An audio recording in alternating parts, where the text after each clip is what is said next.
Hello, this is Florence, the mathematics user, and we have a WASI question, which is a mixture of combination and permutation.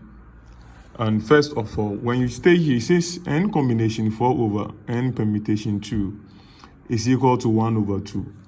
Let's remind ourselves of how we expand combination.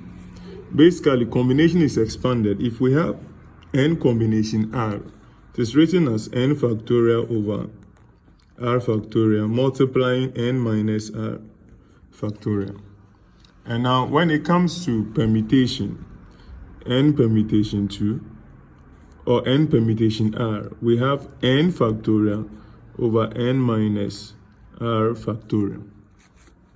So this is basically how we expand combination and permutation. And when you study the question, the combination here is dividing the permutation. So let's expand this. So this will give, from what we've done here, we have n factorial over 4 factorial multiplying n minus 4 factorial, dividing n permutation 2. So this will give us n factorial over n minus 2 factorial is equal to 1 on 2. Okay, now the next thing we need to do here is division now will give us multiplication. Then we rewrite this as n minus 2 factorial over n factorial.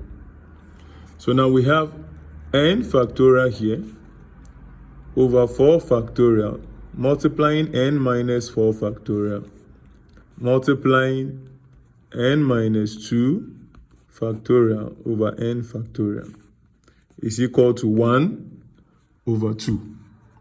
Here, we can cancel out. N factorial will cancel n factorial. Now we obtain n minus 2 factorial over 4 factorial n minus 4 factorial is equal to 1 over 2. Now, the next thing we can do here is that we can expand this. And remember, when it comes to factorial, it is the product of all numbers moving from the given number to 1. So here, we can just reduce this by 1. So this will give us n minus 2. That's we repeat this. The next one will be n minus 2 minus 1. The reason for expansion is to clear what we have over here, or to do away with the factorial. Then we continue n minus 2 minus 2.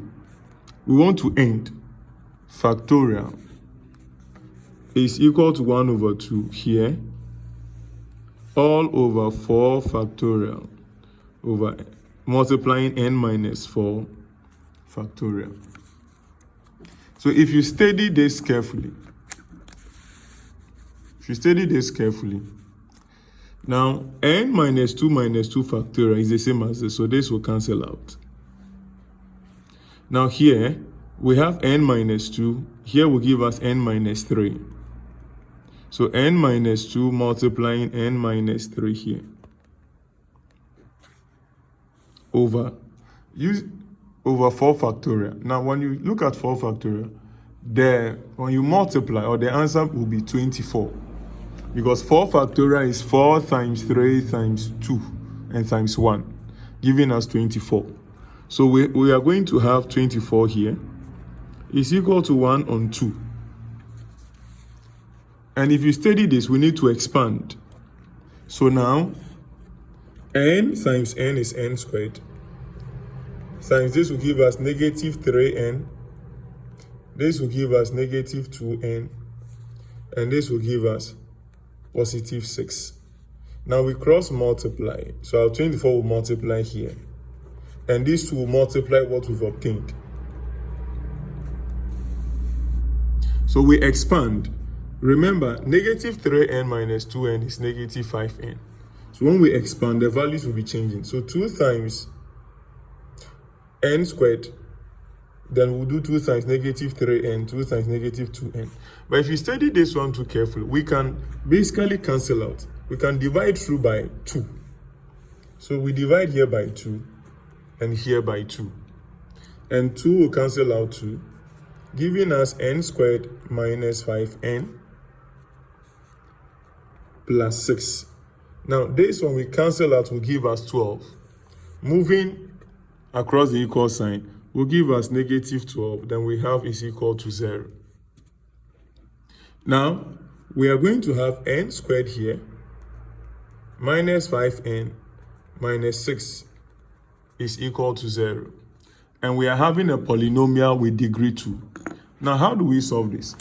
We can use a calculator. So, looking at the calculator I'm having here, we go to menu, we move to option A where we have equation, we press enter. Now we are supposed to choose polynomial 2. And here, from the question, the highest exponent of the variable is 2. So we choose polynomial degree 2. And remember, from the calculator, the first box is for the squared, then the n and the constant. So let's do this. The coefficient of n squared is 1, followed by the coefficient of n is negative 5. Then we have constant being negative 6. So we are obtaining our x value is 6 and negative 1. So the calculator gives you the final answer. So when it is positive, you move it to negative. So we have x is equal to 6, which means at first it was n minus 6. Then we have x is equal to negative 1, which means at first it was plus 1 is equal to 0. Now, this will give us n is equal to 6, comma, n is equal to negative 1. So the question is that, what is the value of n? Now, we don't have a negative factorial. So therefore, since negative factorial does not exist, our n is equal to 6. And this is Florence, the mathematics tutor.